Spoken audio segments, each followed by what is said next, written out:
Okay, the place is bona fide. He also is a part owner of Pronto.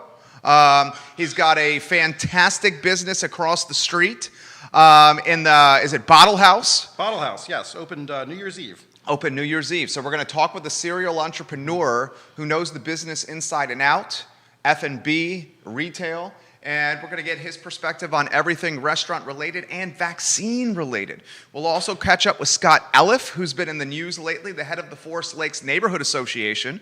The Neighborhood Association at Forest Lakes went toe-to-toe with Albemarle County from a lobbying standpoint and won a battle when it comes to increased housing density in the north side of town. UVA is a 7-point favorite Saturday against Ohio. Nelson County, breaking news from that municipality as Board of Supervisor Jesse Rutherford confirmed on this network this morning that he is seeking a second term on the Board of Supervisors in Nelco. So much to cover. And how about that UVA basketball news where the athletic department just fired the entire volleyball coaching staff without really any warning. So now we have scholarship female athletes at UVA who have no coaches and no ability to play volleyball because they have no one to lead them. What is going on? So much to cover on today's show. Welcome to the program, NBC 29. I was very impressed with what you guys did with Daniel yesterday. Give it a like and a share. We'll get started shortly. J-Dubs, we are in your hands, my friend.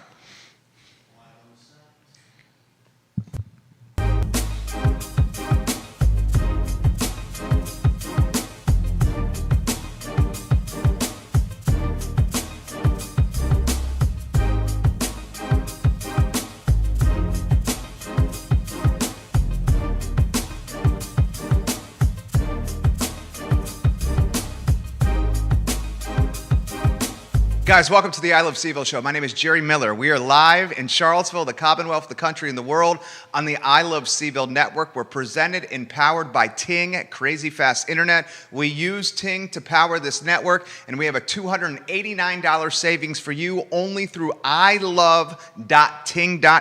ilove.ting.com saves $289 on installation, a month free, and you get the best of the best. Judah Wickhauer is our director. Today's show is dynamite. Daniel Kaufman, moments away. This gentleman owns Bottle House. This gentleman owns Public. This gentleman, a co-owner in Pronto. Not only creating jobs, but today he is an evangelist and a champion for the restaurant community. Folks, I don't know about you, but people are being vaccinated left and right throughout this community. Unfortunately, many of our restaurant workers, many of the folks working at the front of the house and back of the house of our beloved brands are unable to get this vaccination in their arm. We'll figure that out, or at least ask the question why with Mr. Daniel Kaufman on today's show. We'll talk UVA basketball. We'll talk the firing of the UVA volleyball coaching staff. Scholarship female athletes literally have no coaching staff right now and cannot play the sport that they went to the University of Virginia to play. So that's a topic we got to cover. Judah Wickhauer is the director. Let's go to the studio camera, and without further ado, welcome a friend of the show, and Daniel Kaufman. How are you, sir? I'm well. How are you, Jerry? Doing well. It's good to see you. Good to see you again. First question, open-ended. How's the mental health? How are you holding up? How's the mental health? Oh, man. I'm doing okay. It's been a tough year for many of us, for everyone. You know, I'm nothing special in that regard. But it's there's a light at the end of the tunnel. I think. I'm trying to be optimistic. I was optimistic last summer, but I think with the vaccines here and more and more people willing to get out of the house, I think we could be looking at a good spring and even a better summer. But that's if we get things right, and I think that's why I'm here today as well. This vaccine situation it's kind of crazy. What's going on? So restaurant workers, as far as I can tell, and I've thought long and hard about this, but I can't think of any other industries other than dentistry that's dealing with unmasked guests on a day-to-day basis. Yeah. You know, and any given day, I can come across 100 to 150 people unmasked. Now, granted, we're all masked in our restaurant. We're taking the precautions necessary that we've been taking this whole time. We actually go a step further. We ask our guests to re-mask when our staff are at the table. And most people are usually pretty good about that. Sure. It's pissed some people off because I don't think it's everybody has the same policy in place. But for us, we feel safe with it. I welcome people to visit other restaurants if they are not comfortable with doing so. But it gives us that extra level protection that makes us feel good. Now, with that being said, that missing piece for us is the vaccination.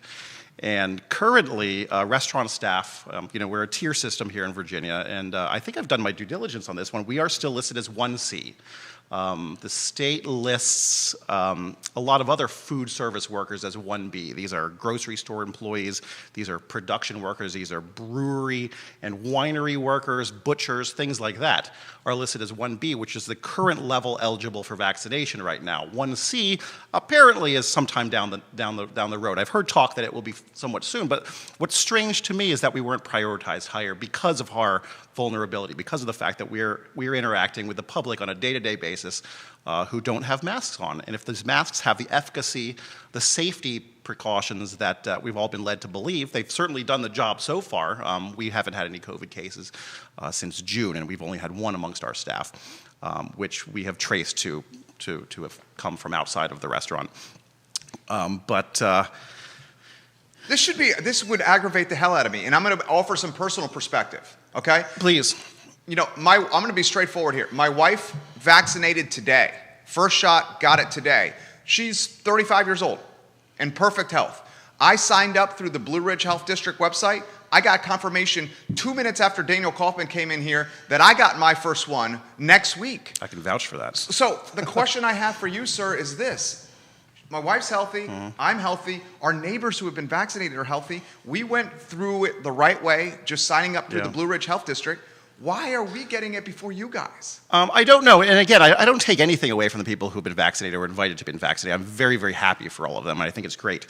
I'm a little concerned that we weren't made, that people in the hospitality industry weren't made more of a priority due to our vulnerability. But not just our vulnerability on this front as well. Also the fact that, unemployment is still sky high, and the vast number of those unemployed are from the hospitality industry. So the sooner you get us protected, the sooner unemployment starts coming down. I'm not an ex. I literally sell oysters, wine, and pasta for a living. So I'm not a virologist. I'm not an economist by any means. But common sense says to me, this is a group that you want to take care of early for so many reasons. And really, the number one reason for me is the vulnerability. I want my people safe as soon as possible.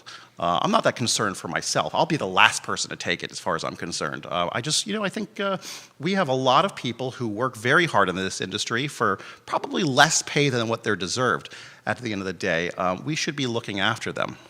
I really do. I mean, and you've said this many times yourself, and I agree with you. The hospitality industry is very much, core. It's the heart and soul of Charlottesville. Yeah. It really is. It's what makes Charlottesville happy. So let's get happy again, I'll further say this. So Please. Scott Aaronworth, welcome to the program, the attorney from Virginia Beach. Hi, he Scott. says Public gets 2 thumbs up. Public has awesome bread. He just shared the show. You have a number of fans like Grace, Laura, Brian, and Steve Coppinger, who all have said Public is our favorite restaurant. We can't wait to get back there on date night. I'm seeing the comments here on the feed. Here's what I don't understand. I'm just going to throw it to you. This is called Two Guys Talking Common Sense. We have the city of Charlottesville and Albemarle County facing tremendous budget deficits.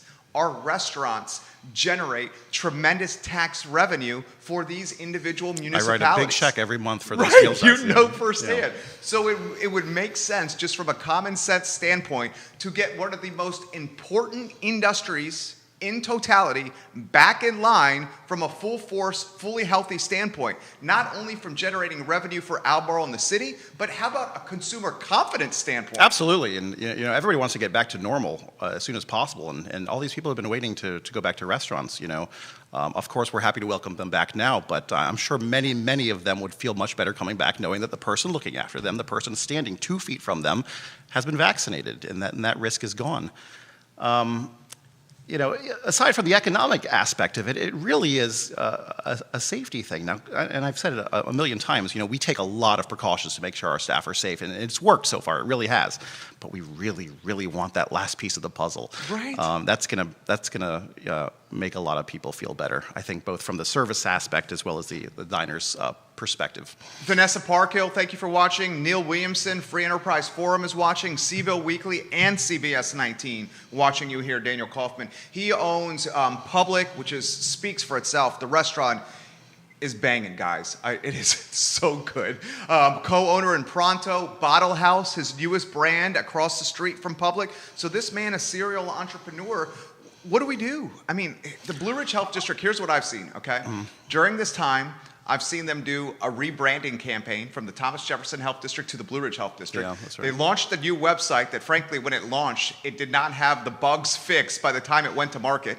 They're now choosing to go from a Kmart location to a JCPenney location as opposed to just keeping both open. I see the Blue Ridge Health District from time to time, when it's raining, closing and saying no vaccinations. When it's snowing, closing and saying no vaccinations. That's weird, isn't it? Isn't it That's weird? isn't it? Yeah. I mean, am I seeing this the right way?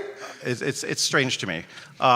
I will note, though, and again, maybe you saw this in your research as well, but Richmond, as well as a number of Northern Virginia health districts, have recognized the vulnerability of the hospitality industry and have since elevated those groups from 1C to 1B. In fact, I spoke to some of my friends in Richmond recently who are in restaurants, and one person I spoke to whose entire staff has been vaccinated now. So Richmond really seems to be doing a good job with it. I don't know what's wrong here.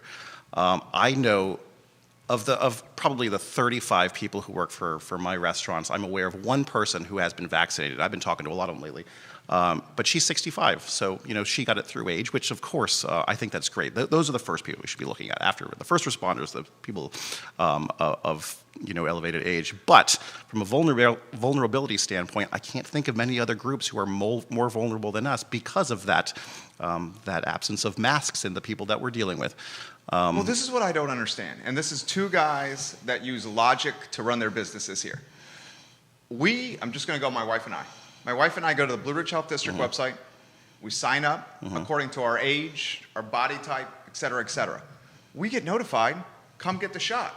You guys are doing the same thing through the Blue Ridge Health District, and you're emphasizing your frontline restaurants when we're just saying my wife's a stay-at-home mom. Like, how is this happening? I don't know, and maybe it's just an attempt to get as many people done as possible, and putting aside, reasons for it. Maybe they're just pulling names out of a hat now. I have no idea how this happens. I don't want to give anybody the impression that I have any understanding of how this works. I'm looking at it from the surface, and from the surface, it looks like we're a vulnerable population. It should probably ahead of some other groups. But I take nothing away from the people who've been vaccinated. I'm really happy for them.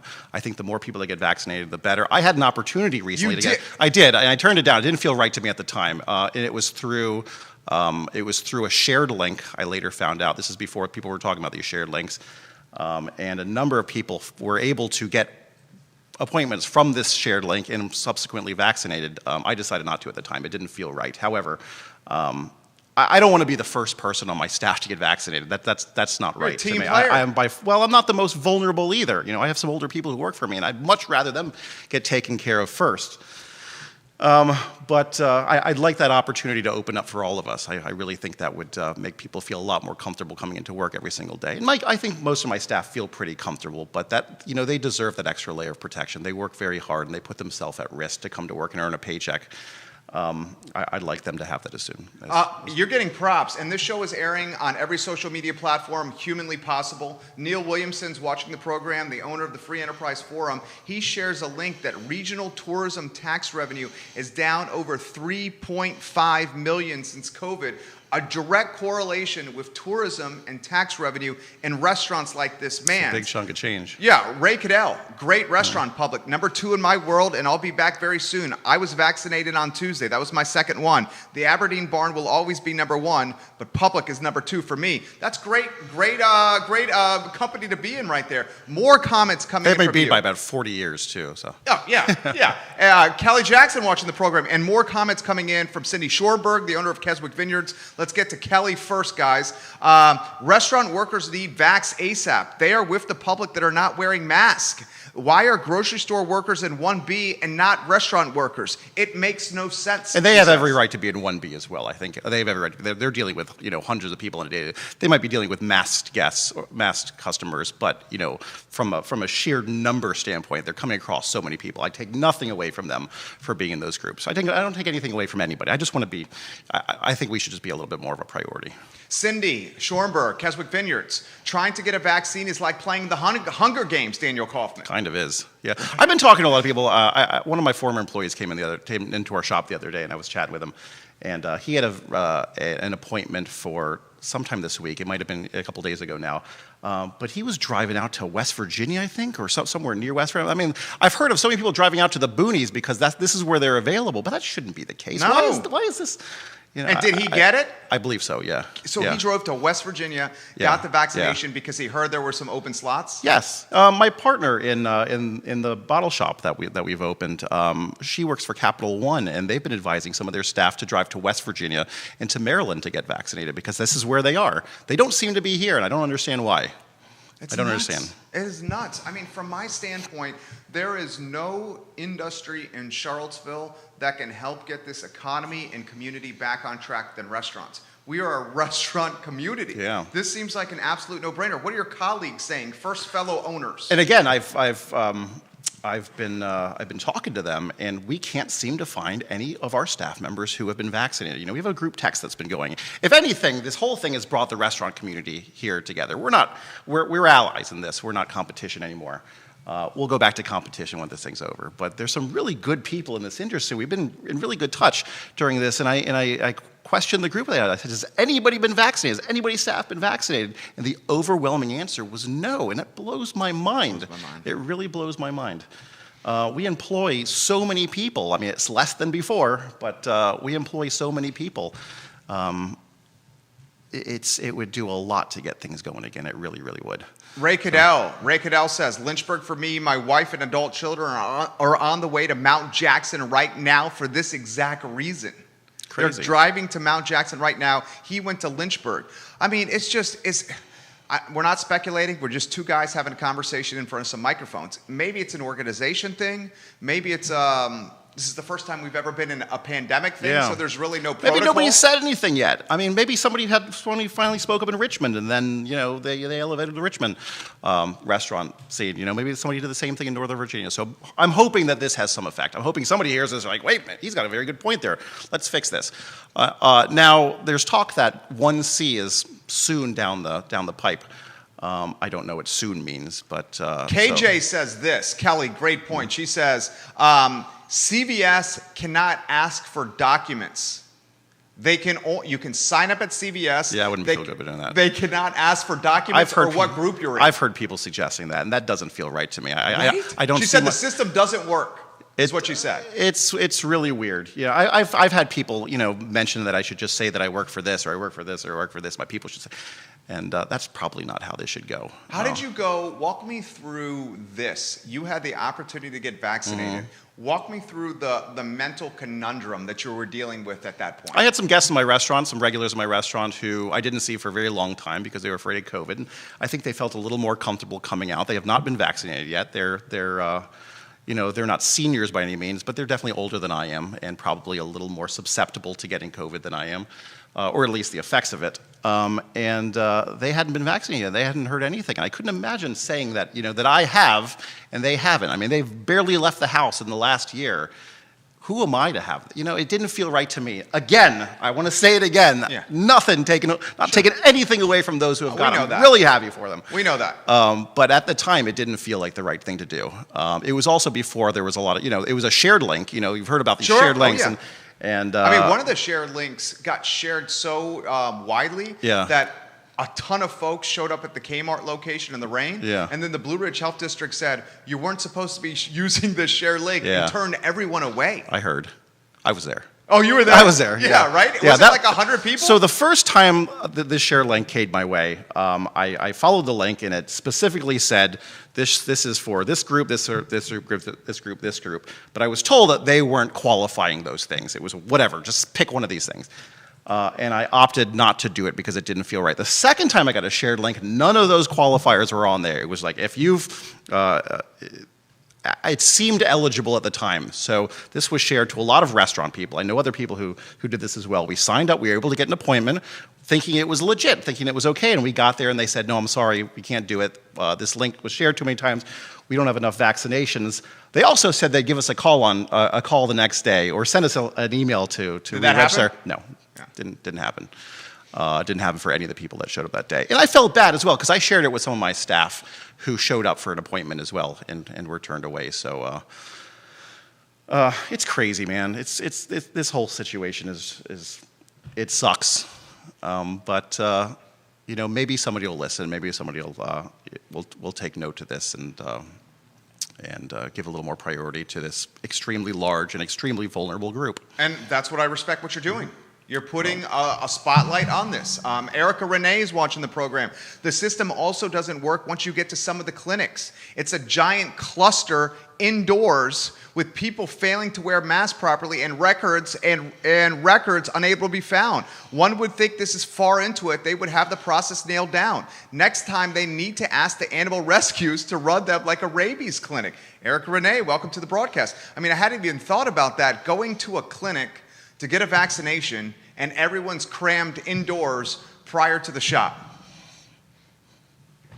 That's nuts. It's nuts. It's but, nuts. But I don't think we can have it both ways. I mean, I think Yeah. if you're going to vaccinate so many people, it's going to require getting them in a small place for a short period of time. So knock on wood that vaccination is going to offer some level of protection to those people who are in tight with each other. Stephen Coppinger says, Daniel, my wife and I cannot get back to your restaurant fast enough. Any new changes we can expect when we do come back? My wife has been vaccinated. She has her second shot. I'm one in. We will see you soon. We haven't changed that much. We're offering takeout. That was something I hated doing takeout before. I didn't think it properly represented our restaurant before, but it was kind of a lifesaver at the start of all this. I really haven't made a lot of changes. It's been status quo. With the exception of being at half capacity, and I do think one thing that I think is missing though that I really look forward to getting back, and that's the energy.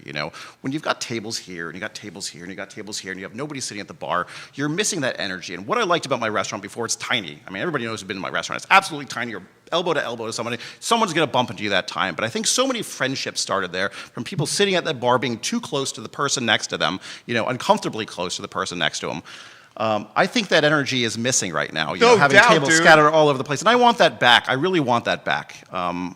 Again, I'm willing to be patient with this, but that's what makes your restaurant so fun. Is the energy is palpable when you go into public. Like folks are having this zest for your restaurant. You're going to make brand. if you're sitting there by yourself, you're going to have a conversation with somebody there by the time you're leaving, and I like that a lot, and I miss that. That can't happen now. I mean, nobody's introducing themselves to strangers anymore. It doesn't. Well, how about this question? Because you have tremendous vision. It's one of the things that make you successful. Johnny Garver, welcome to the broadcast. We will get to all these comments. You're a popular guy here.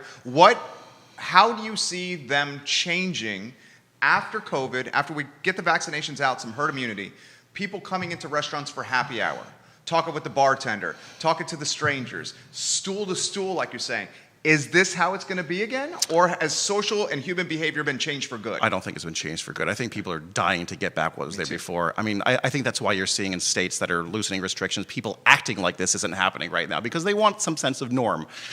You can't fault them for that. It might be somewhat irresponsible right now. It might be prolonging this whole thing. But I think people are dying for some sense of normality. Once this thing is over, knock on wood, and it's not a threat anymore. I hope people act like they do. I mean, at least the good parts of acting like they did before this. I haven't shaken anyone's hand since March. I'm dying to shake someone's hand, man. Just that little bit of interaction we want back. And I think things will come back pretty soon. RC says, I like to sit at the bar and watch the guy open my oysters. I always start with them as an appetizer and end up reordering over and over instead of an entree. My shuckers are so good right right? now. I've got such good shuckers right now. I can't wait till they get their asses handed to them with a really, really busy night again because I got some good people doing that right now. A FUD guy watching the program. I love when you watch the program, FUD guy. He says, am I the only one second guessing the Johnson & Johnson vaccination after the baby powder incident? That was something, FUD guy. Remind me. We'll do that after the show Okay. because I don't want to devalue vaccinations. Oh, of course not. Yeah, so of course I not. think it's important, but FUD guy, I see what you're laying down right there. Aaron King is watching from Feast in the Purple Building. Johnny Garver, hello. You have Richmond, Northern Virginia, Southwestern Virginia, North Carolina, Tennessee, and Maryland on this broadcast here. Pronto. How are things going at Pronto? It was looking a little dire there for a little while with not having any students around, you not having any hospital staff coming out. It was, and we had shut down a number of times. Things are looking bright right now, and I must say, you know, as much as I hate government intervention on anything right now, you know, those PPP loans, they saved us. They really did. We were running out of money with that, and that has presented a new ability to pay our rent and our payroll. We're behind on rent on that one, but I think we'll dig ourselves out sometime soon. Business has been not back to normal. What we're missing with Pronto, you know, when they had in-person classes, you get all these massive lecture halls letting students out at the same time, and hundreds of students would walk by like 6 times a day, and that's not what we're getting anymore. We're still getting students coming out for dinner, we're getting hospital staff coming out to lunch, but we're not seeing those huge swaths of students coming by, and I think it will take a normal return to UVA to see the business that we were seeing pre-pandemic levels. Scott in Virginia Beach, the attorney, one of the biggest foodies in Charlottesville, doesn't even live in Charlottesville. He lives in Virginia Beach. He says, please tell Daniel, I love this about Public. You open at 4 p.m. Yeah. That's game changer. Yeah, we made that decision purposefully as well because nobody on the street was The open. earliest happy hour in town. Some of them were opening at 5 or 5. Some of these were opening at 5 or 5:30. Like, nobody's serving this community, and we get a lot of people who will call and book at 4 o'clock. Let me back up for a second because you were talking about Pronto a second ago. I don't want to get too far away because you mentioned Johnny was listening. I think it's important to say my involvement. Since I've been opening the beer and wine shop across from Public, in Pronto has been somewhat minimal lately, and I got to hand it to Johnny for sort of for taking the reins completely for that. He's been a great GM and a great oversight on that restaurant, and I'm very happy to have him as a partner because he's done a great job. So thank you, Johnny. Johnny Garver, you're A+ people in our book, absolutely. Paula Lawrence, welcome to the broadcast. Kenny Gilbert, welcome to the broadcast. I see McLean, Arlington, and Culpeper on our heat map right here. Throw this to you, Bottle House. Open a new brand and a new business. Yeah, and this is my first foray into retail, and it's you know, one of my best friends, Guillaume Gasparini, his family owned the restaurant Palm in Gordonsville, which a lot of people remember, French restaurant that his father was a chef of until he passed away a few years ago. It was very sad. But we talked about doing something together for a long time, and outside of restaurants, what do I know? I know wine, you know, so what are we going to do? He knows wine. We both kind of came through the wine world together. So it seemed at a time when restaurants were extremely vulnerable, a bad time to open another restaurant. So, and there was I had a little bit of savings to do something with, and I figured I needed to hedge my bet. So Guillaume and I and his wife Laura, we threw around a lot of ideas, and this is what we came up with, and it's been great so far. Good. It's been great. So Tell us about it. So we opened up a beer, wine, specialty gourmet and cocktail accessory store on West Main Street, 608 West Main, right across from Public. And the response has been fantastic. We're wine guys. I mean, we've been into wine for a long time. And I think there's a lot of snobbery that still exists in wine, you know. You had the old breed of snobbery. It's much more approachable now. Well, before you had like the tuxedo-clad sommelier with a test of vin around his neck, and you know, the sense of snobbery about it. And sort of this new group of young people came in and sort of took over the wine world. But they kind of injected a whole new level of hipster snobbery into it. And that's not what we want. We just want people to enjoy wine. Approachable. Yeah. You know, that's what we're looking for. We have some expensive bottles in our shop, but I also have $8 bottles that'll blow your socks off. So, you know, we're sourcing everything from local wines to international wines to natural wines, a great craft beer section, as much small production stuff as possible. We're supporting as many local businesses as possible. We like local stuff a lot. And I'll tell you, nothing has given me a bigger appreciation for locally sourced items than COVID has. I mean, it's really opened my eyes to the fact that, you know, there's a lot of small businesses that are suffering, and I think we should be looking after them, and we should be looking after the places in our community. Fun guy. I surprised my sister with birthday dinner at Public Restaurant last year, and we must have stayed for 2 hours eating and drinking, having a wonderful time. The house drinks are killer. Continues. Laura Carini says, Public is our go-to for date night. The service is always on point, and he makes seafood, for the word you just used, approachable. Yeah, and I'm proud of that as well. I'm really proud of that. I'm proud of the product that we source. I'm proud of the service that my staff bring to the table, pun intended. What do you think the rest of the year is going to look like? Roaring 20s? I don't know, man. I really don't know. I'm up and down every single day. You know, I was talking to my chef the other day saying how badly we need to hire some more kitchen people. but I'm also afraid that we're going to hire them prematurely, and we're standing around with our hands in our pockets, you know.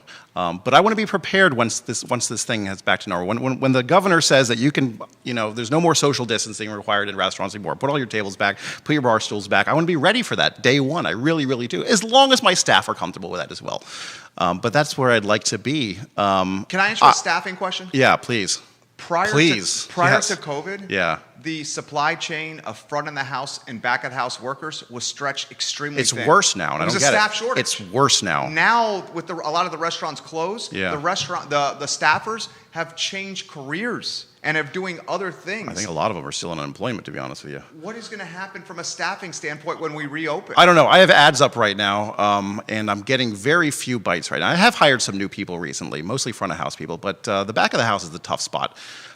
We've never paid our kitchen staff more than we're paying them now, so you know, the incentive to work for us is greater now than it has been, with the exception of, you know, having to work with a mask on in a really hot kitchen. But I think it feels worse now, and I'm hearing that it's worse now. You know, we have, what's our unemployment right now? Something like 7% right now? I don't know. I don't know these numbers. Are you concerned coming out of this that the staffing shortage is going to impact how restaurants can come back online? I'm worried for other restaurants more than I'm worried for mine. I think we'll be able to put a team together. But I know some other places are struggling probably more than me. Pronto is having a hard time finding kitchen people as well. We've always staffed the front of house over there with students, and they're great, they're fine. And when they leave is when business slows down anyway. They go over for the summer, we don't need them much anymore, so it actually works out well. But it's cooks. I think the culinary talent in this town, there's a great deal of it, but everyone's taken right now, I think. Or the rest don't want to work right now. I understand people's concerns with wanting to come out, and maybe these vaccinations will make people more comfortable coming back into the workforce. I really hope so, because we need people. We do. And Charlottesville needs you as well. Yeah. Throw this to you. A successful restaurateur, which you are, understands how to run a business, the financials, the food and beverage piece, but you also are a tremendous read of people and what they want and how to please them. From that standpoint, how does when a customer comes in to a restaurant post-COVID and is looking to be pleased or served or have a good experience, does that change at all? If so, what does that look like? It's not going to change for us, I don't think. Admittedly, I think a little bit of it's been harder during these times, particularly at the beginning of this thing, when you get a lot of people who didn't want to mask or pushed back against certain restrictions that we had that were put in place by, you know, no fault of our own. So I think some of the hospitality aspect kind of went away in dealing with some of those. And that was okay for me at the time. You know, if I felt at the time that if somebody came into my restaurant and they engaged in risky behavior, they didn't deserve any hospitality anymore. Now, there are going to be times, I think I'm coming to the understanding now that I think people should be dealt with more velvet gloves now. Well, what does that mean? I think we've been kind of nasty to each other too much when somebody does violate a COVID rule. And I'm absolutely putting myself in this camp. Sometimes we've been kind of shitty to people when they're doing things, but I think maybe they need more of a gentle reminder that this is not behavior that's helping anyone. And we're too fast to get shitty with people, I think. Does that make sense? That makes sense. Yeah. That makes perfect sense. Okay. I hate to see somebody unmasked in a store. I think it's irresponsible right now. But I'm not going to be a jerk to them anymore. You know, like, you hear a lot of talking shit about these people, you know, and I think they're just people dying to get back to normal. They shouldn't be doing that by any means. They should be responsible and thinking about the greater good and the risks that they might be causing to other people. But I think we can do this a little gentler than we have been. Lisa Renee, welcome to the broadcast. Follow-up question on that. Do we see a restaurant world post-COVID that is no shirt, no shoes, no mask, no service, no shirt, no shoes, no vaccination, no service? I couldn't see myself operating under those, you know. Because airlines, Disney World, those are different, but do we think the vaccination is going to be almost like a bouncer at the door, show me your VAC card on your phone, and you can come in? It doesn't feel right, does it? It does not feel approachable. It doesn't. Yeah. It doesn't feel American, so to say. I'm not one of these guys, you know, like, my bright's my, you know, I think you should get vaccinated. I think you should wear a mask. I think you should social distance. I think you should be considerate of other people's safety. I hope not. I don't want that to be the thing. I know there's people who really don't believe in this vaccine. I think they're wrong. However, it's their absolute right to not want to get this thing. I don't think anybody should be forced to do so. I think once herd immunity kicks in, and again, I'm not an epidemiologist by any means. I just sell oysters, wine, and pasta. But I think soon down the line, this isn't going to be the concern that it is today. I hope so. I really hope so. And this one from Brian Long. Daniel, will you continue to prioritize to-go food when you come back online at full force? No. So to-go food will be off? To-go food will be a smaller portion of what we do. I still don't believe it's a proper representation of what we do. Because the seafood doesn't carry? Is that why? Some things carry better than other things do. In fact, we've tailored our menu right now to be as takeout friendly as possible. But that's not going to be the priority going forward. Takeout will still be a thing. In fact, I was talking to my chef the other day about this, but I don't want it to be as big of a factor as it is today. I'd rather be so busy with in-house guests that I don't have time to do takeout. This is a very good question. I'm not going to do that until the vast majority of the public is comfortable going out to a restaurant, though, because I don't want to take away that possible experience for them right now. This is from Matthew. And Fun Guy, I'm going to get to your question. You have 4 or 5 questions here coming in. Okay, sure. Judah, we're about 6 minutes away from Scott. Is it okay that we're about 40 minutes into this interview? Yeah, whatever. It's flowing by. Yeah. I didn't expect to start this early anyway, so. Yeah, I love having you here, man. Thank you. I appreciate Sincerely it. mean that. And I appreciate everything you've done for our community as well, and everything you do from Charles. I don't agree with everything you do. I'll say that. I don't agree with everything you do and some of the opinions that you have. However, I have a great deal of respect for the position that you take and the fact that you've championed a lot of the cause that are important to the hospitality community here. Thank you for saying that. So on behalf of that community, I thank you. Thank you. Of course. This is an interesting question. Jerry, can you ask Daniel about pop-ups, ghost kitchens, and restaurants that may not have seating moving forward inside and purely operate as a ghost kitchen model? I think Harrison Keevil is doing something like this. Yeah. And to give some background, Harrison Keevil is running 4 brands out of 1 ghost kitchen with a to-go model, no dine-in. I didn't know that. Yeah, it's over at McIntyre. The McIntyre Plaza. Yeah. He has a stoner food brand, a deli brand, a potato brand, and it's running all out of the same kitchen, 4 different menus. So I was approached about doing something like this whole idea of a restaurant, a virtual restaurant, so to speak, that has, it has a brick and mortar kitchen that might operate out of the back of another restaurant that is a proper brick and mortar restaurant. I was approached about something that's a really interesting concept. I don't think it's anything that I want to get involved in right now. I'm jaded right now on the restaurant scene. I have zero desire anytime soon to open another restaurant. I'm not going to think about anything like that until some sense of normalcy is back.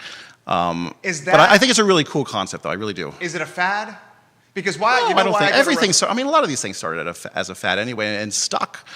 No, in this day and age, I don't think it's a fad at all. I think it's a great idea. But the reason I go to restaurants is as much for your lobster rolls, is as much for your bread, your happy hour, your oysters. Yeah. But I go for the people watching, the human connection, to chat with your bartender, to chat with you, to people watch, to sit on your patio and watch who's coming down West Main for a couple hours. It's more than an eating experience. I mean, Right. it's like going to a movie theater. I mean, anybody can watch a movie at home at any given time, but there's something different about being in that group, being around a lot of people, eating a lot of popcorn, all that surround sound booming. That's the restaurant experience compared to a takeout experience to me. That's what I think we're longing to have that back very, very, very soon. How about this question?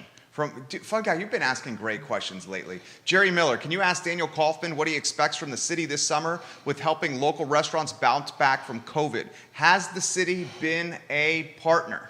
Yeah, I think to a certain extent. I've had a tent on my patio that has been paid for the last 3 months, courtesy of the city. So I think that's been great. They deferred our meals tax back at the very beginning. There was some controversy when they started asking for it again and making threats. They backed down quickly from that. I would probably just ask them to leave us alone for a little while, not nitpick little things that we're doing. Let me keep that tent a little longer on the patio, even though it doesn't jive with the BAR. Just leave us alone for a while. Let us get our feet under us again. Let's get some money in the bank, and then you can bug us again. That's what I'd say. Do we see this summer as being what in Charlottesville? It's completely unknown.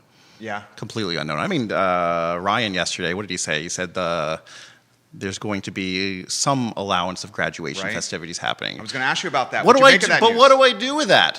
What do I do with that? I don't know how many people are going to be allowed to put in my restaurant at that time. I don't know how many people are going to want to come to town for this thing. Like, I don't know what it's going to be. I mean, it's great that they want. For the students, great. I'm glad they're going to get something. Graduation, I don't know if a lot of people know this, that's a money weekend for us. That is the weekend for us in the hospitality industry in Charlottesville. And that is, it's a monster weekend. That was a big loss last year. That was a very big loss. I had 200 covers a night for that, willing to pay almost $70 a head. That would have been a great night, and that was taken from us with good reason. So the uncertainty, I didn't get that excited hearing that news because I don't know what I can do with it.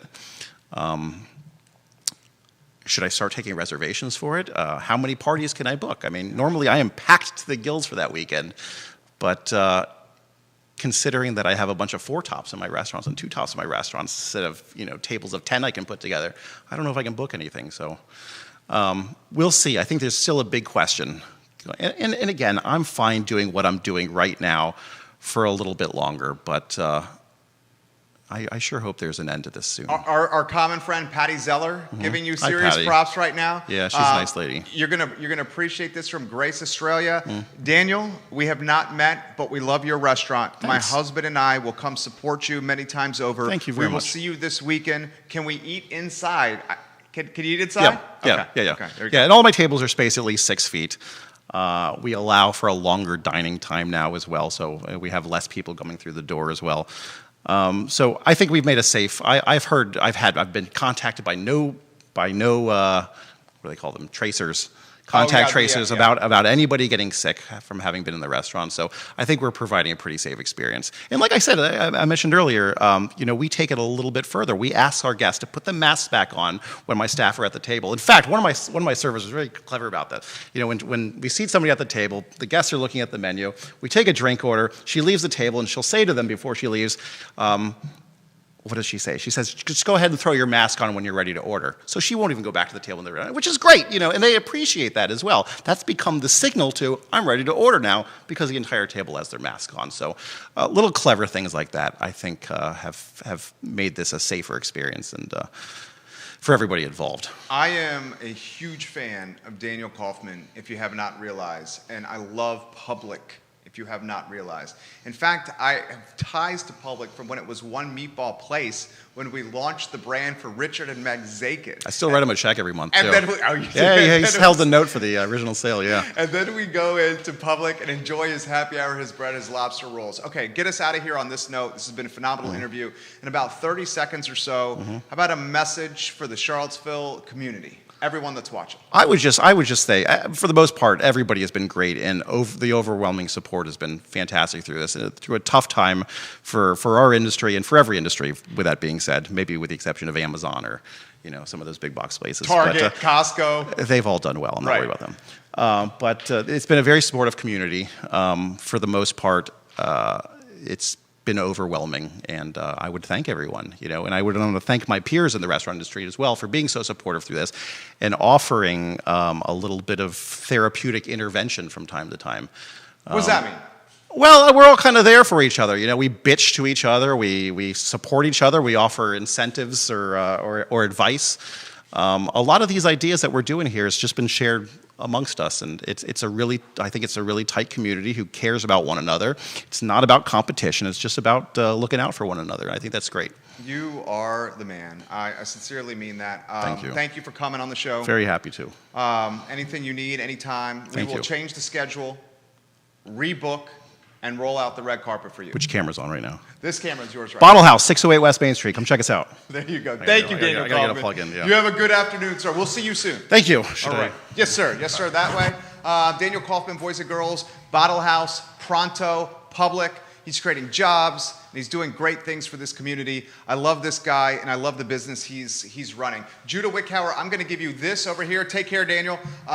Here's the phone. We're going to welcome Scott Eliff from the Forest Lakes Neighborhood Association.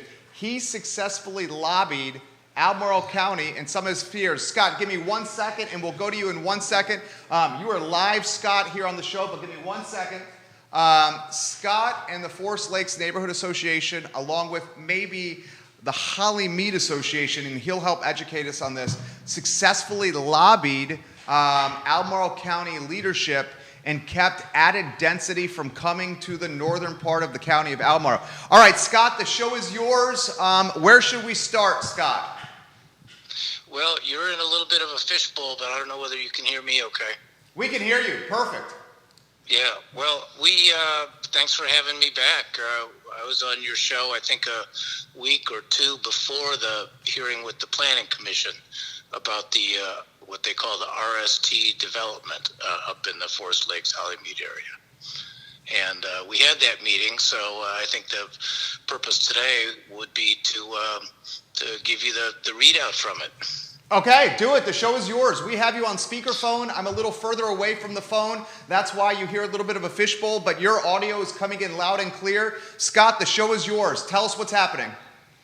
Well, we were pleased and gratified. We got the result that we wanted. We had a very extensive hearing with the Planning Commission. They listened very well.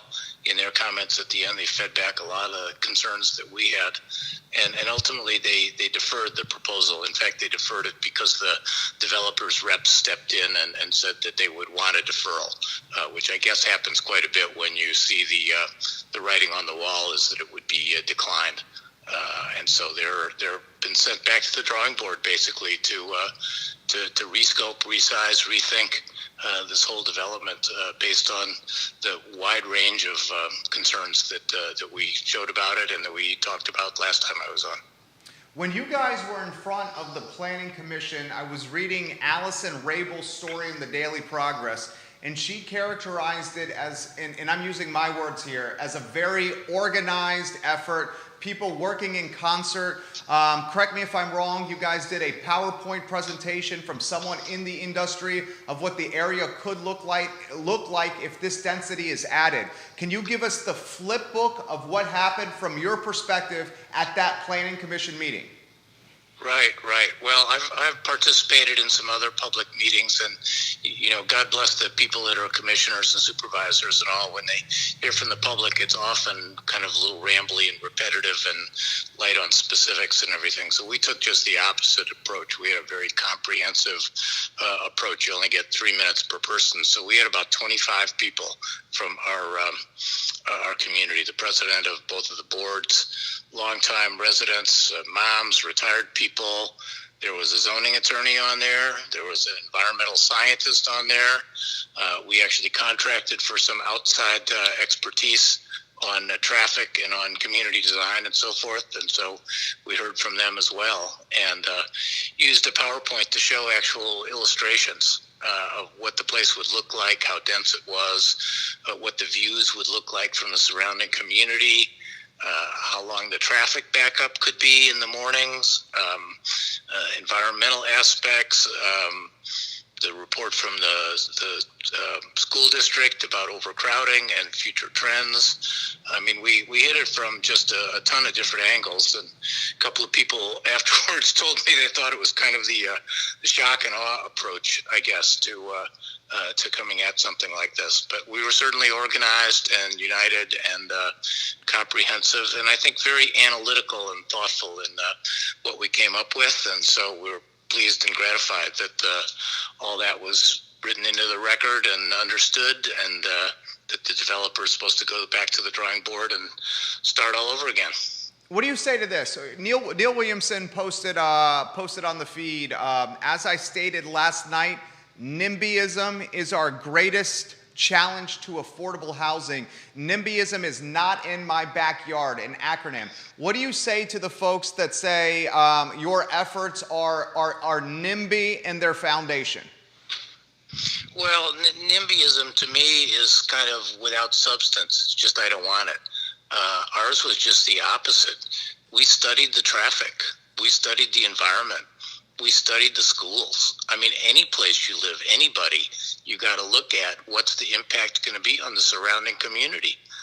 What does it do to the available infrastructure?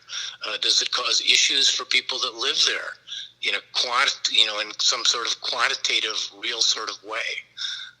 They had a dormitory quad set of buildings that were 3 times higher than any of the buildings around, with a very limited tree buffer overhanging an existing community. It's not right. Block out the sun, basically, for it. Noise, pollution, lack of tree cover, all kinds of elements here. If you lived there, you would have felt exactly the same way. So it's very substantive. It wasn't just sort of a knee-jerk reaction by any means. Throw this question to you. What's the feeling, what's the temperature within Forest Lakes, the neighborhood now, within your neighborhood association, with what's transpired so far? Is there a sense of relief? Is there a sense that this is behind us? Or is there a sense of there's still uncertainty on the horizon? Oh, well, all the above, probably. Mostly, I think, uncertainty, because, this is only one step in the process. I mean, they have to get through this hurdle, and then, assuming that they do with a subsequent design, then Board of Supervisors as well. We started it by saying we're not opposed to development. This is in the growth area. It's a parcel that can and should ultimately be developed. It's just got to be done the right way. It's got to match the county standards and the requirements, and be appropriate to the general area, and so forth. And so I'd say there's probably, what do they say in Washington, cautious optimism, I suppose, about this. We laid so much on the table. I think it's can't just be ignored and just moved forward. I think all these issues, as challenging as they are, need to be addressed, and we're hopeful and confident that they will be. Can you put in perspective the effort that you guys to get to this point? I've been told that monthly HOA dues were increased to help support this effort. Is that accurate? And then can you also characterize the behind-the-scenes effort that went into this?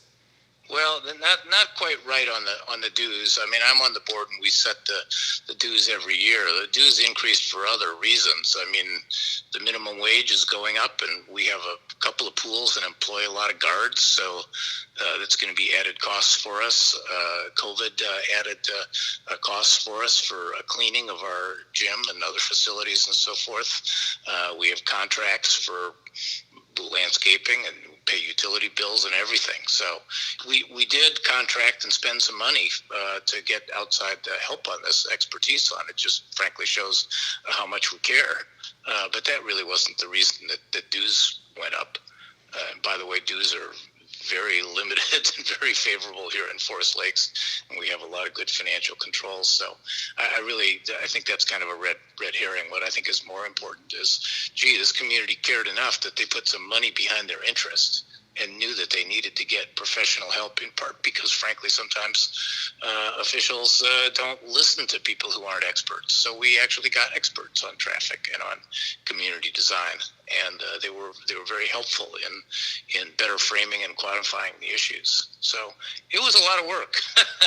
I was on vacation most of the time when we were pulling it together, so I had calls with people pretty much daily in terms of what their topic was going to be and what they would like to say, and what kind of PowerPoint page they would want for it, and coordinating the outside experts and all the different perspectives that we had in the community. We had a whole bunch of calls and so forth. So it was a significant effort, but that's because this is a very important issue, both for us and, frankly, I think it's kind of setting the stage for future development for Places 29 and 29 North here. I think it really brings into focus a lot of the issues that are going to need to be assessed, both just with this parcel, but also with the other potentially developable parcels up and down 29. All right, 2 more questions for you, Scott. We appreciate your time, sir, on the program today. Neil Williamson has a follow-up question from the Free Enterprise Forum. He says, are Scott and the Forest Lakes neighborhood looking to change the comprehensive plan to reduce density in the comp plan? Well, that was not our objective. That's not what we went in with it on, but frankly, I have no idea where the range of quote-unquote allowable densities came from in the Places 29 plan. I mean, this particular parcel, with all the large buildings and very limited open space and everything that was jammed in there, short, small tree buffers, everything, ended up being about 20 units per acre. And the Places 29 plan has a range from 6 to 34. Well, if you went to the high end of that range, you'd have 6 and 8 story buildings in an area that has almost exclusively 1-story buildings. I mean, it's crazy. So I don't know where that level ever came from, and I definitely think that has to be looked at again. All right, final question. Show is yours, sir. Anything that needs to get out there, you have a platform now. Well, you challenged me when I was on the show before, based on your experience in Glenmore, that we needed to be organized and bring our best efforts to the table. And I'm pretty pleased that we actually did that. And we put down a marker here, and I hope it'll proceed well. The Planning Commission also said that developers should work more with the community, because they didn't work with us really at all beforehand. I'm maybe a little surprised that we haven't heard boo from them since then. Maybe they're still in sort of regrouping mode or whatever. But we're here. We're happy to work together on it. We're not trying to make no development here, but we're trying to make something that makes sense, is appropriate, is in line with community values, and doesn't cause big issues for the 5,000 people that already live here. Thank you for joining us on the show, Scott. All the best to you guys. We appreciate your time, sir. Well, thanks for having me. Stay well. You have a good one. Judah, if you can kill that phone. Okay. Thank you, Scott. Thank you. So much to cover still on the program. You see what we try to do the show. We try to bring news to you that's important. We just talked with Daniel Kaufman, owner of Public, Pronto, and the Bottle House. Now Scott Elliff from the Forest Lakes Neighborhood Association. Other items that we need to cover. Judah Wickhauer, let's go to the top of the rundown. If you could, sir. We had breaking news on the I Love CVille network this morning. Jesse Rutherford on Real Talk, presented by the Yes Team Realtors and Yes Realty Partners, featuring Keith Smith, the distinguished gentleman. Jesse Rutherford this morning, breaking news on the I Love CVille network. Judah, do you have that breaking news ready to go? In just a second. Jesse Rutherford, a current Nelson County Board of Supervisor. We asked him, what is the plan for Jesse Rutherford and the next term in office? Judah Wickhauer, let's get that sound in 3, 2, 1. Rutherford, Jesse Rutherford. Hey, back. Jesse, show is yours. Where do you want to start, my friend? Man, I don't know. Are you running? Well, I guess I have to open with that. Yes, announcing that I'm re-seeking office again. Happy to continue. So is this the first time you've done that? Yeah, actually, now that I think about There it. you go. I think you just broke news on Real Talk. Man. Daily Progress. There you go. Daily Progress, there you go. So yes, I am re-seeking office. I want to build upon my many successes on Firefly in establishing internet universally across our county. Of course, expanding on that and working on career and technical education. It is imperative for rural communities, especially Nelson County, to be given opportunity to our kids and even to the adults of our community, career opportunities. And I believe that starts with career and technical education and getting the elbows dirty and, getting some folks some good training for welding jobs, for construction jobs, and the whole 9 yards, So I'm happy to continue on that. And of course, talking about housing, that's also a huge topic for us. I mean, we got to follow up with that, right? Dude's running for Board of Supervisors. I wrote Daily Progress. Yeah, I mean, that right there is Real big-time Talk news. gets credit. Talk to us the motivation to seek the office again. Absolutely. I think there are a lot of successes, of course, when we talk about internet, and I have a lot of goals that I want to finish. When we talk about the towns of Livingston, the beautiful town of Livingston, and the opportunity that it poses to be a new place for business and also for people to live. I mean, Nelson County is a beautiful place, and it has a lot of opportunity for good, smart growth. And Livingston is going to be a beacon of that, working on streetscape revitalization, talking about putting in bricks and put brick sidewalks and putting in street side lights. Those things are just a critical piece. And we're going to work on doing some grant research over the next couple of years. Of course, COVID, the biggest excuse of the century. But it truly was a huge hamper in some of those efforts, and I want to continue on them and build on them. And of course, looking at the town of Schuyler, a forgotten town in decades prior, making that a place that has so much potential, not only for building up the people who are currently there, but it is a great it is a great place for people to live. It's affordable, and man, in terms of the drive to Charlottesville, it's shorter in a lot of scenarios. So I want to kind of build on that and try to work on those communities. NBC 29, welcome to the broadcast. Look Hey, at this. We here we got go. some views out there. Do you Thank want you, to guys. repeat your announcement for 29? Hey, So they 29, can get ready. I'm rerunning for office again. Yeah, that's breaking news you'll see in every media publication over the next 72 hours. Heard this morning on the I Love Seville Network on Real Talk with Keith Smith, presented by the Yes Realty Partners. Jesse Rutherford running for another term for Nelson County Board of Supervisors. Another piece of breaking news from the interview this morning. I have emphasized on this network for about a year now the value of sports tourism. I grew up playing soccer, okay? Soccer was my sport. Played travel or club soccer, along with playing for the school and the rec leagues as well. When you pay to play soccer, do travel or club soccer, select soccer, you play in big tournaments twice or three times a year. One of those tournaments was in Charlotte, North Carolina. There were soccer teams for all over the Mid-Atlantic that flooded Charlotte, North Carolina to spend money in restaurants, to rent hotel rooms, to spend money in retail shops, and to just experience the Charlotte community, because that's what we had to do for 4 days while playing this soccer tournament. Folks, why does that not exist in Charlottesville or Albemarle County?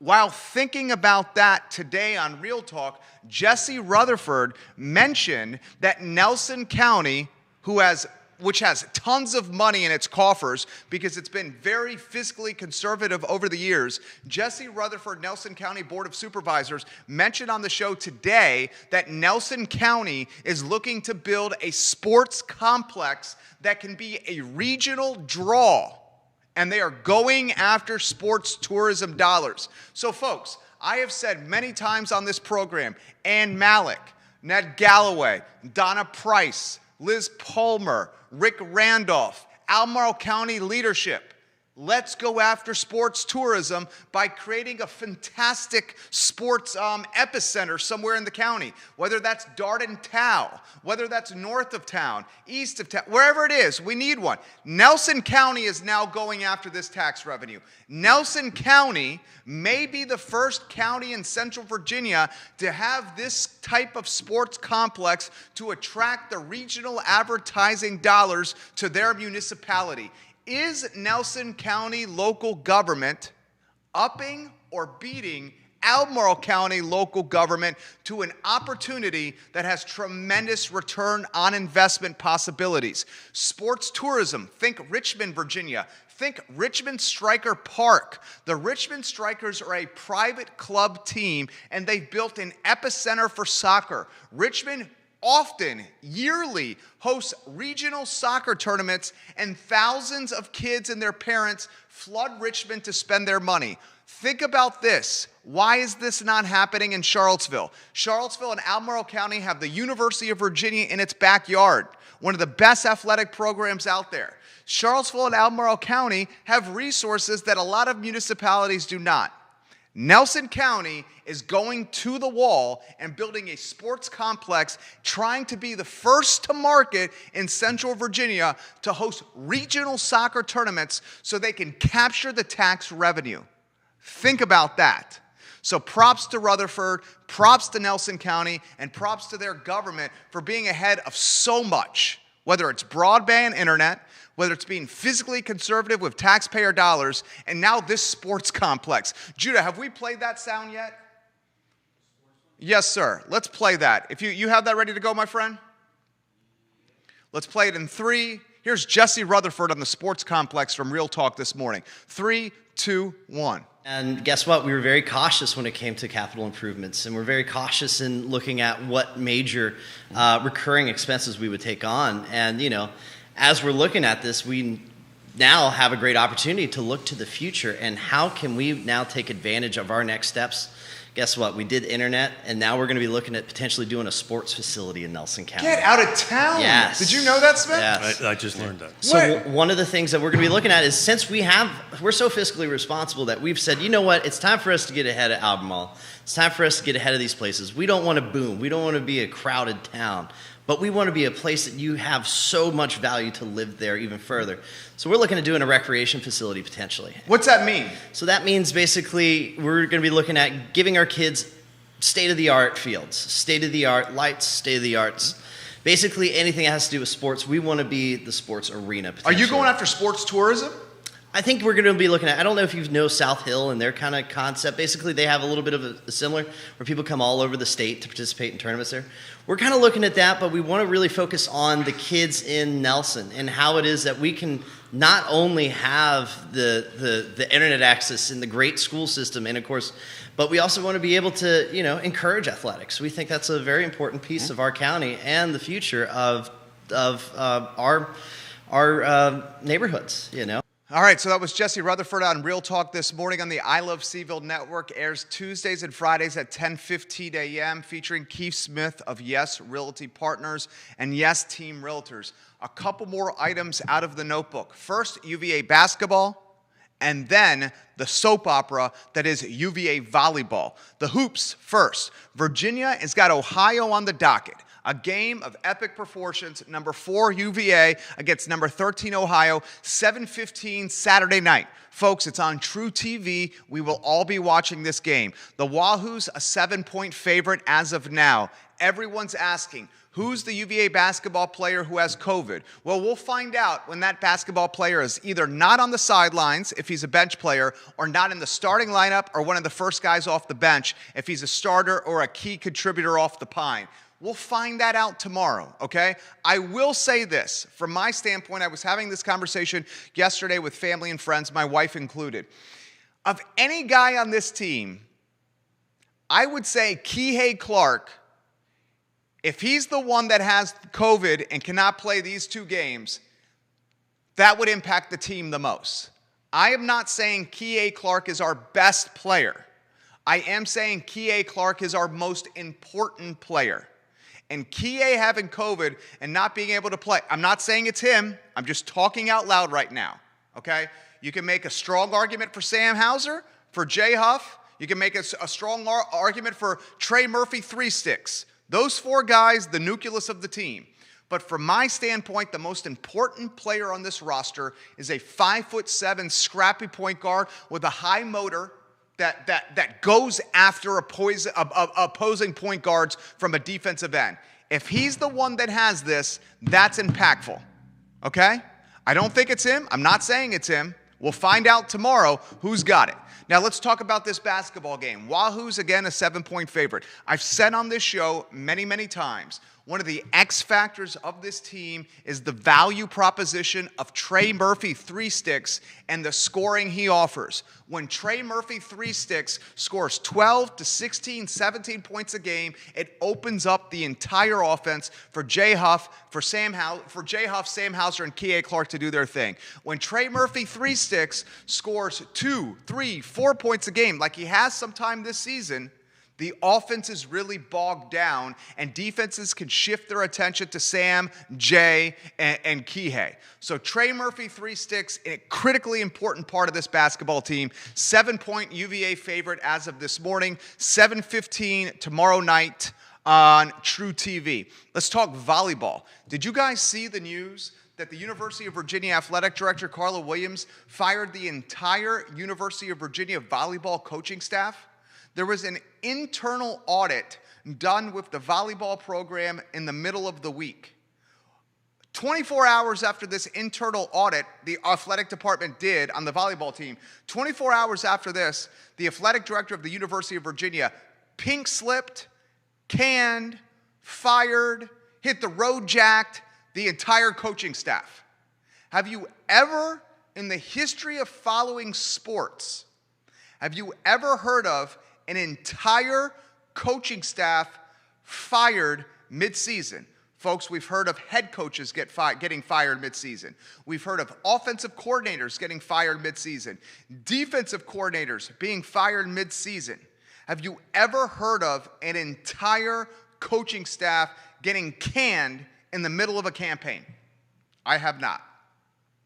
The fact that the University of Virginia will not release any information besides a secretive, cloaked, 5-paragraph press release about canning the entire coaching staff is terrible public relations. You communicate with your donors and your fans, especially when you're doing GoFundMe campaigns, begging those fans and that community for money to help save your department. Here's what we're left with. We have 12 to 15, 18 to 22-year-old females now left without coaches, now left without a program, uncertain what their season's going to look like. Is that fair to that volleyball team? We don't know why they got canned, the coaches, and the athletic department thought the best path for handling this situation was to let everyone go and allow the females on this volleyball team to basically have their dreams crushed of a season. Let's add more stress in a very difficult year for these women. They're learning virtually, in COVID, trying to stay safe, playing the sport they love, often many of them on scholarship at UVA. Now UVA says, coaches are canned, season's in limbo, wait to hear from us, we're not going to tell you any more for now. That's not cool. That's not cool. All right, that's the show. My name is Jerry Miller. It's the I Love CVille show. If you want the best internet in the business and it's Ting, use this link, ilove.ting.com, ilove.ting.com, and you're going to save $299 on the best internet. We use it to power this network. ilove.ting.com. My name is Jerry Miller. For Judah Wickower, this is the I Love CVille show, where we feature the best of Charlottesville, Virginia.